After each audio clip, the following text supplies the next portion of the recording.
Hello વિદ્યાર્થી મિત્રો, સ્વાગત છે તમારું અમારું યુટ્યુબ ચેનલની અંદર.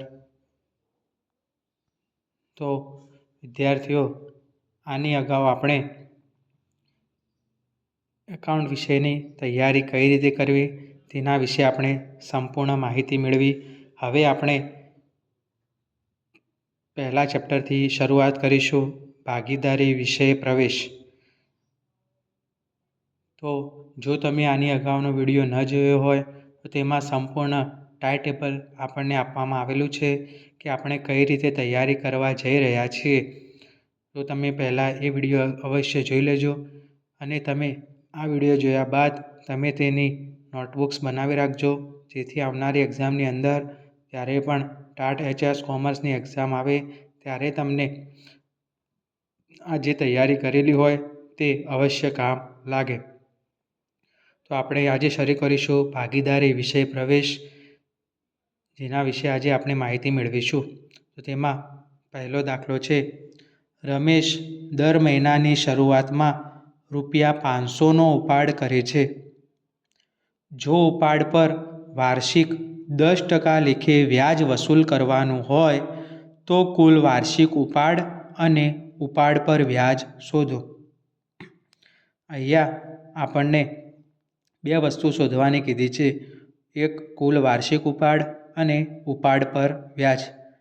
તો અહીંયા રમેશ દર મહિનાની શરૂઆતમાં 500નો ઉપાડ કરે છે, એટલે કે આપણને જો કુલ વાર્ષિક ઉપાડ શોધવો હોય તો આપણે જે ઉપાડ આપણને આપેલો છે 500 ગુણ્યા 12 મહિના કરીશું તો આપણને વાર્ષિક ઉપાડ ₹6000 મળશે. હવે આપણે અહીંયા કુલ વાર્ષિક ઉપાડ સાથે સાથે ઉપાડ પર વ્યાજ પણ શોધવાનું કીધેલું છે. તો ઉપાડ પર વ્યાજ શોધવા માટેનું સૂત્ર છે I બરાબર PRN/100. તો આપણને અહીંયા દર મહિનાની શરૂઆતમાં 500નો ઉપાડ કરેલ છે, તો અહીંયા P બરાબર આપણે 500 લઈશું, જ્યારે R બરાબર રેટ એટલે કે ટકા 10% કીધેલા છે આપણને વ્યાજ ગણવાના. ત્યારબાદ મહત્ત્વની બાબત છે N. તો અહીંયા N એટલે મુદ્દત. તો આપણે મુદ્દત કેટલી લઈશું તો આપણે દાખલાની અંદર જોઈશું આપણને કઈ વિગત આપેલી છે. તો અહીંયા રમેશ દર મહિનાની શરૂઆતમાં 500નો ઉપાડ કરે છે. તો જ્યારે પણ દાખલાની અંદર દર મહિનાની શરૂઆતમાં ઉપાડ આપેલો હોય તો આપણે ત્યારે N બરાબર 78/12 લઈશું. એ જ પ્રમાણે જો આપણને આવું કીધેલું હોય દર માસના અંતે ઉપાડ કરે છે ત્યારે આપણે N બરાબર 66/12 લઈશું. તો અહીંયા આપણે રમેશ દર મહિનાની શરૂઆતમાં ઉપાડ કરે છે, તો અહીંયા આપણે 78/12 લઈશું. સાથે સાથે ભાગ્યાની અંદર આપણે 100 તો 10%ના લીધેલા હતા, તો આપણે અહીંયા સાદું રૂપ આપીશું, છેદ ઉડાડતા ₹325 આ આપણા માટે ઉપાડ પર વ્યાજ થશે. તો વિદ્યાર્થીઓ, આપણે જોઈશું કે પ્રશ્નની અંદર દર મહિનાની શરૂઆત આપેલી છે કે દર માસના અંતે આપેલું છે. જો શરૂઆત આપેલી હોય તો N બરાબર 78/12 અને જો દર માસના અંતે આપેલું હોય તો આપણે 66/12 તરીકે આપણે લઈશું. સાથે સાથે આપણે એ પણ જોવાનું છે કે P બરાબર કઈ કિંમત લેવી, તો જેટલા રકમનો ઉપાડ કરેલો હોય તે જ કિંમત આપણે લેવી. ધારો કે દાખલાની અંદર અહીંયા વાર્ષિક ઉપાડ આપેલો હોય, તો વાર્ષિક ઉપાડ આપેલો હોય ધારો કે ₹6000નો ઉપાડ આપેલ છે, તો આપણે વાર્ષિક ઉપાડ નથી લેવાનો, અહીંયા મહિનાનો ઉપાડ લેવાનો છે. તો આપણે 6000/12 કરીશું તો આપણને મહિનાનો ઉપાડ 500 મળશે. તો આપણે આ રીતે ગણતરી કરીશું. બીજો દાખલો જોઈએ. એક પેઢીના ભાગીદાર મહેશની ઉપાડની ₹6,000 તથા વહેંચણીપાત્ર નફાની 9,000ની અસર આપ્યા બાદની આખરની મૂડી 96,000 છે. મૂડી પર વાર્ષિક 8% લેખે વ્યાજ ગણવાનું છે. તો આપણને દરેકને ખબર જ હોય કે મૂડી પર જ્યારે વ્યાજ ગણવાનું હોય તો તે શરૂઆતની મૂડી ઉપર જ ગણાય. પણ અત્યારે આપણને અહીંયા દાખલાની અંદર આખરની મૂડી આપેલી છે કે ઉપાડ અને નફાની વહેંચણી કર્યા બાદ મૂડી 96,000 વધે છે. પરંતુ આપણે અહીંયા શરૂઆતની મૂડી શોધવી પડશે. તો શરૂઆતની મૂડી શોધવા માટેનું એક સૂત્ર છે આખરની મૂડી પ્લસ ઉપાડ માઇનસ નફો. તો અહીંયા આપણને આખરની મૂડી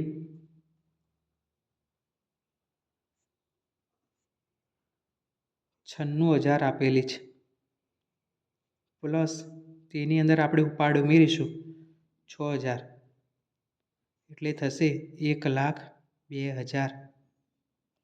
આ 1,02,000માંથી આપણે નફો બાદ કરીશું. નફો 9,000 બાદ કરીશું તો આવશે 1,02,000માંથી 9,000 બાદ કરતાં આવશે 93,000. આ આપણા માટે શરૂઆતની મૂડી થશે. હવે આ મૂડી પર આપણે વ્યાજ ગણવાનું છે. તો મૂડી પર વ્યાજ બરાબર શરૂઆતની મૂડી 93,000 ગુણ્યા કેટલા ટકા વ્યાજ છે? 8%. તો આપણે 93,000 ગુણ્યા 8% કરીશું તો આન્સર આવશે 7,440.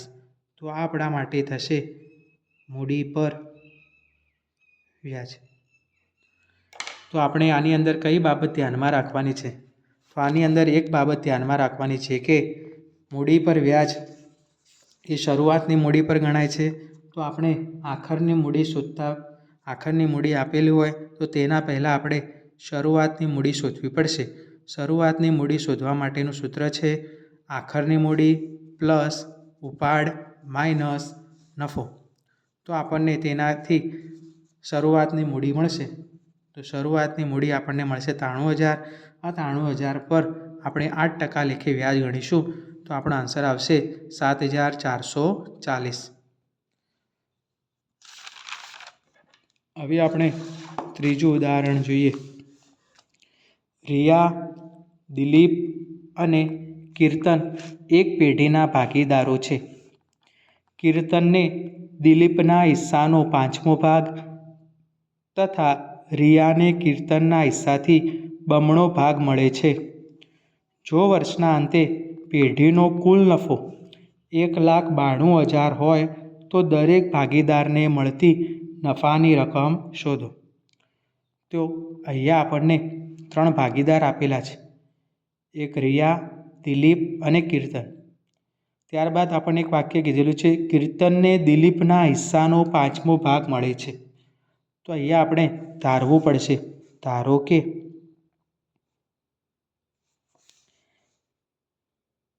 દિલીપને ₹1 નફો મળે છે. જો દિલીપને ₹1 નફો મળતો હોય તો અહીંયા આપણને એવું કીધેલું છે કીર્તનને દિલીપના હિસ્સાનો 5મો ભાગ. તો કીર્તનને દિલીપના હિસ્સાનો 5મો ભાગ. તો દિલીપનો હિસ્સો છે 1 અને એનો 5મો ભાગ એટલે કે 1/5. તો 1 ગુણ્યા 1 એટલે કે 1/5. આટલો ભાગ કને મળશે? કીર્તનને. હવે આગળ એવું કીધું છે રિયાને કીર્તનના હિસ્સાથી બમણો ભાગ. રિયાને કીર્તનના હિસ્સાથી બમણો ભાગ. તો અહીંયા કીર્તનનો હિસ્સો છે 1 પંચમાંશ, એનાથી બમણો એટલે કે 2 ગણો તો થશે 2 ગુણ્યા 1 2 પંચમાંશ. તો અહીંયા આપણને ત્રણેય ભાગીદારના ભાગ મળી ગયા. એક મળ્યો રિયા, દિલીપ અને કીર્તન. રિયાનો આવે 2 પંચમાંશ, દિલીપનો આપણે ધારેલો તો 1 અને કીર્તનનો આવે 1 પંચમાંશ. હવે અહીંયા આપણે એક બાબત ધ્યાનમાં રાખવી પડશે. અહીંયા આપણને બે ભાગીદારના ભાગ્યાની અંદર 5-5 આપેલા હોય તો આપણે જે ત્રીજો ભાગીદાર છે એના ભાગ્યાની અંદર પણ લસા તરીકે 5 લાવવા માટે આપણે તેને 5 વડે લસા લઈશું. બંને 5-5 એટલે 5 લસા આવશે. જો આપણે નીચે 5 લીધા તો ઉપર પણ તમારે 5 વડે ગુણાકાર કરવો પડશે. તો રિયાનું, દિલીપ અને કીર્તનનું નવું પ્રમાણ આવશે 2:5:1. આ 3 ભાગીદારનું પ્રમાણ આપણને નફા નુકસાનનું જોવા મળશે.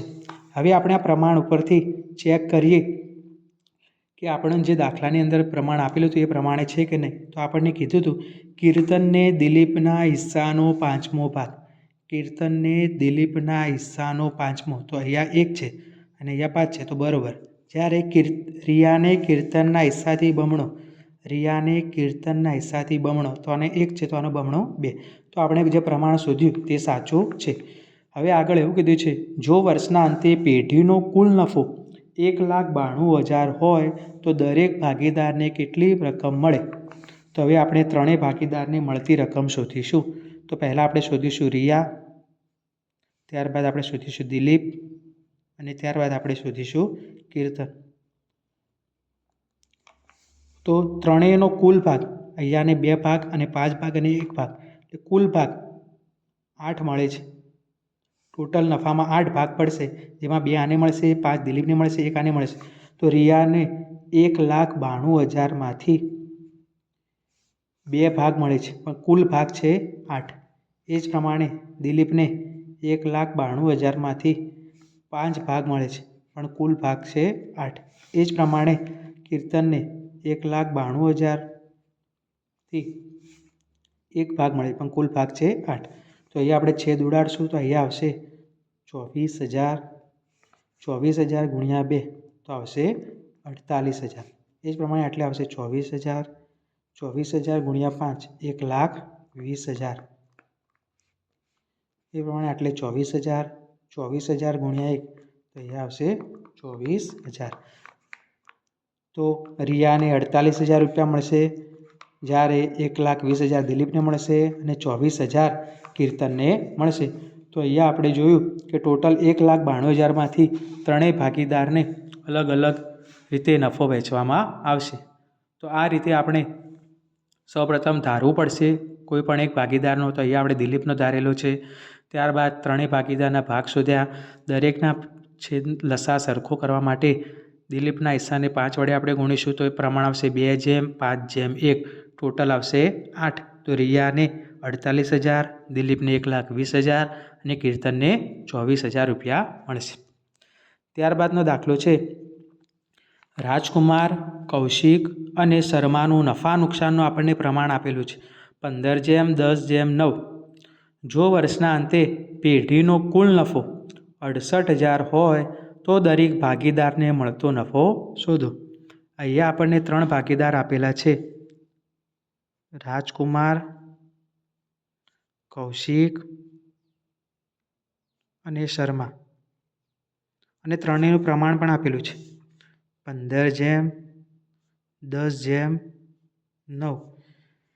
એટલે કે ત્રણેય ભાગીદારને આટલો નફો મળે છે. તો કુલ ભાગ છે 34. ત્રણેયનો આપણે સરવાળો કરીશું તો ટોટલ 34 અને નફો પણ આપણને આપેલો છે 68,000 રૂપિયા.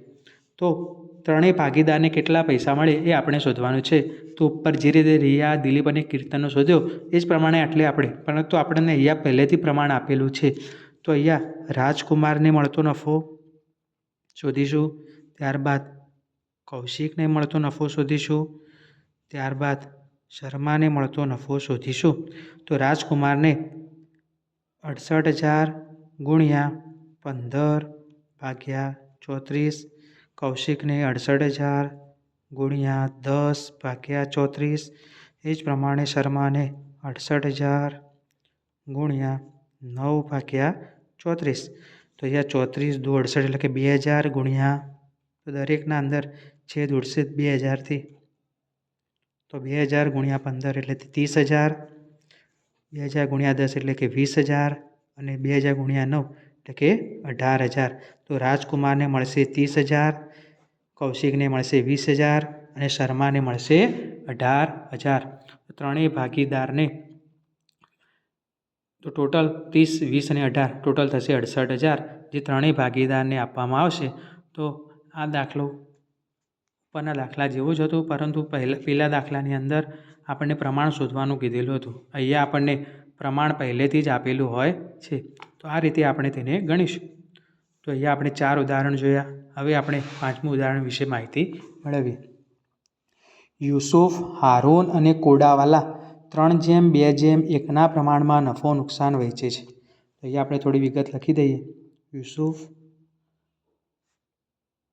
હારૂન અને કોડાવાલા જે 3:2:1 પ્રમાણમાં નફો નુકસાન વહેંચે છે. કુલ ભાગ છે 6. હવે આગળ એવું કીધેલું છે, કોડાવાલાને નફામાંથી ઓછામાં ઓછા 36,000 મળશે એવી ખાતરી યુસુફ અને હારૂને આપી છે. તો કોડાવાલાને નફામાંથી ઓછામાં ઓછા 36,000 તો મળશે જ, આવી ખાતરી આ બંને ભાગીદારોએ આપેલી છે, યુસુફ અને હારૂન. હવે આગળ એવું કીધું, જો તારીખ 31/3/16 રોજ પૂરા થતા વર્ષનો પેઢીનો નફો 1,80,000 હોય તો ભાગીદારો વચ્ચે નફાની વહેંચણી કરો. જ્યારે વર્ષ પૂરું થયું ત્યારે પેઢીનો કુલ નફો 1,80,000 થયો. તો આપણે સૌપ્રથમ આ નફાને 3 ભાગીદાર વચ્ચે વહેંચીશું, યુસુફ, હારૂન અને કોડાવાલા. યુસુફના ટોટલ નફો તો 1,80,000, 1,80,000, 1,80,000. યુસુફનો ભાગ છે 3/6. એ જ પ્રમાણે હારૂનનો ભાગ છે 2/6. એ પ્રમાણે આનો ભાગ છે 1/6. તો ત્રણેય ભાગીદારને આપણે વેચીશું. તો અહીંયા છેદ ઉડશે 30,000, અહીંયા પણ છેદ ઉડશે 30,000 ગુણ્યા 6, 30,000 ગુણ્યા 6. તો અહીંયા આવશે 30 તરી 90,000 રૂપિયા, 30 દુ 60,000 રૂપિયા અને 30 એકા 30,000 રૂપિયા. તો ત્રણેય ભાગીદારને યુસુફને મળશે 90,000 અને મળશે 60,000 અને મળશે 30,000. પરંતુ અહીંયા આપણે જોઈએ પ્રમાણે કે યુસુફ અને હારૂને કોડાવાલાને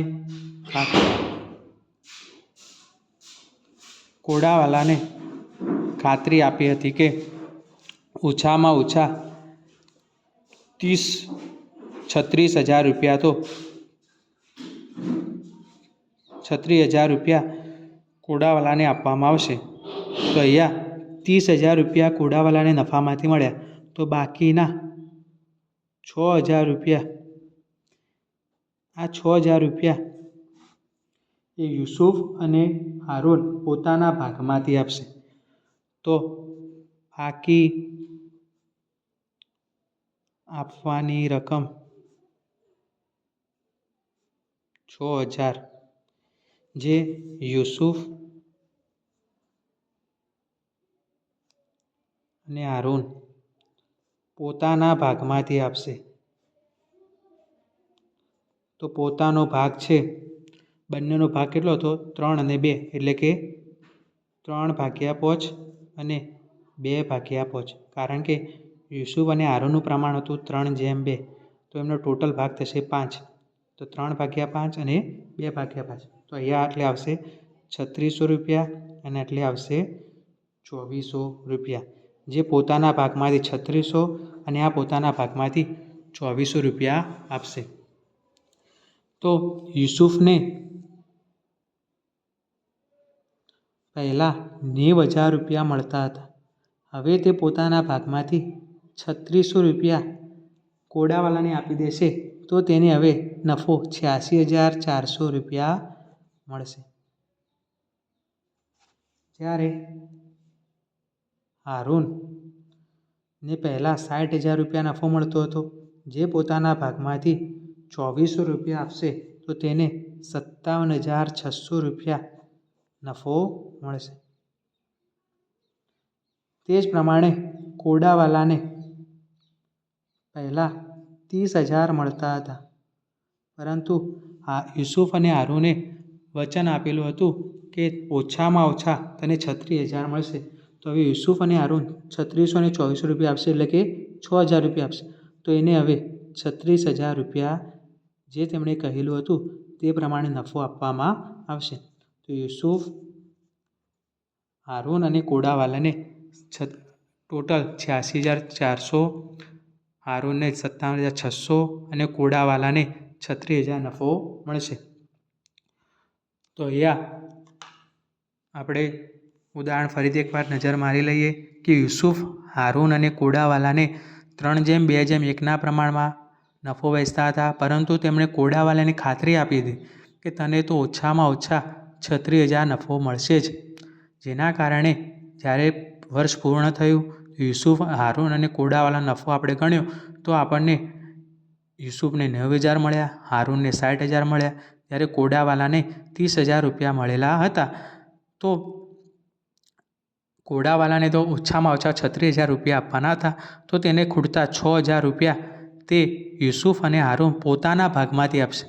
તો હવે તેમનું પ્રમાણ હતું 3:2, એટલે કે કુલ ભાગ 5, એટલે 6,000 ગુણ્યા 3/5 અને 6,000 ગુણ્યા 2/5, એટલે યુસુફ પોતાના ભાગમાંથી એને જે નફો મળ્યો હતો તેમાંથી ₹3600 તે કોડાવાલાને આપી દેશે અને હારૂન પોતાના ભાગમાંથી ₹2400 તે કોડાવાલાને આપી દેશે. તો આમ યુસુફને પહેલાં 90,000 મળતા હતા, તેમાંથી તે 3600 કોડાવાલાને આપ્યા, તેથી તેને હવે 86,400 નફો મળશે.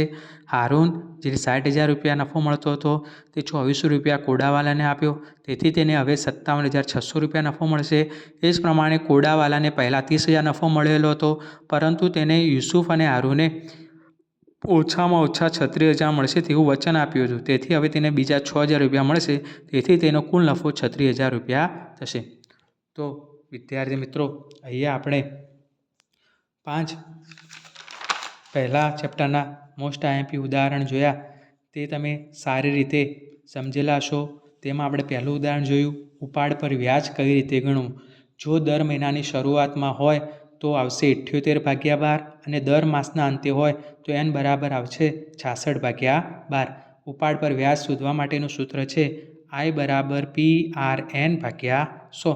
તો જેથી P એટલે આપણે ઉપાડ પર વ્યાજ, ઉપાડ ગણવાનો છે કે દર મહિનાનો કેટલો ઉપાડ કરેલો એ લખવાનો છે. ત્યારબાદ R એટલે આપણે ટકાવારી આપેલી હશે, અને ત્યારબાદ આપણે જે મુદ્દત શરૂઆતમાં અને અંતમાં અલગ અલગ આવશે 78/12 અને 66/12. એ જ પ્રમાણે બીજું ઉદાહરણ આપણે જોયું કે શરૂઆત આપણને આખરની મૂડી આપેલી હતી, તો આપણે તેના ઉપરથી પહેલાં આપણે મૂડી પર વ્યાજ શોધવાનું હતું. તો તેના માટે આપણી પાસે શરૂઆતની મૂડી હોવી જોઈએ.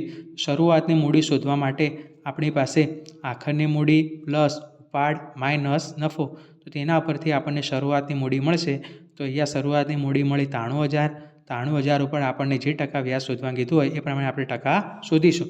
ત્યારબાદનું ત્રીજું ઉદાહરણ હતું, આપણને 3 ભાગીદારો આપેલા હતા, પછી આપણને એવું કહેવામાં આવેલું કે આના ભાગ હિસ્સાનો આટલો ભાગ, આના હિસ્સાનો આટલો ભાગ મળે છે. તો આપણે સૌપ્રથમ કોઈ એક ભાગીદારનો ભાગ ધારી લઈશું. તેના ઉપરથી આપણે તેનો 5મો ભાગ હોય તો 1/5, તેનો બમણા હોય તો ગુણ્યા 2 કરીશું, જેથી આપણને ત્રણેય ભાગીદારનું પ્રમાણ મળશે. ત્રણેયની અંદર લસા સરખો કરવા માટે આપણે લસા લેવો પડશે. 5 લસા લેવાથી દિલીપ અને રિયા અને કીર્તનનું પ્રમાણ થશે 2:5:1, અને આપણે ત્રણેય વચ્ચે નફો વહેંચી દઈશું.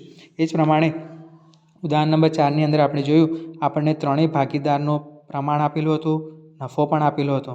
હવે ફક્ત આપણે નફો વહેંચવાનો હતો.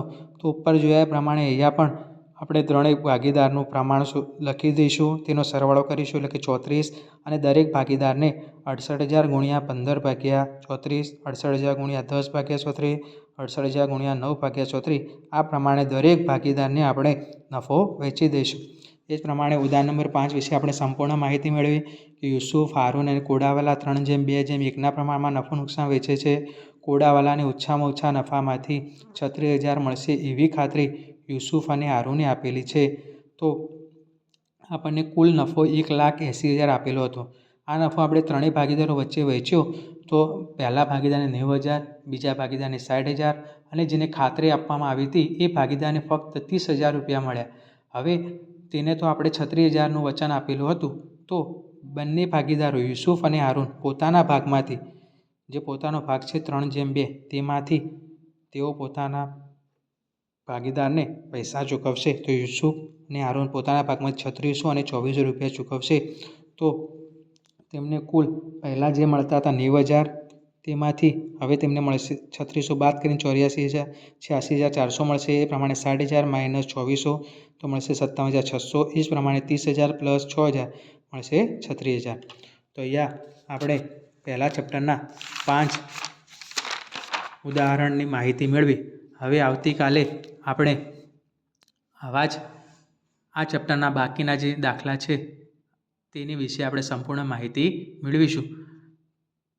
તો વિદ્યાર્થી મિત્રો, આ દરેક ઉદાહરણ જોયા બાદ, દરેક દાખલાને સમજ્યા બાદ તેને તમારી નોટબુક્સની અંદર સાથે સાથે તમે જેમ હું લખું છું તે પ્રમાણે તમે પણ તમારી નોટબુક્સની અંદર લખતા રહેજો.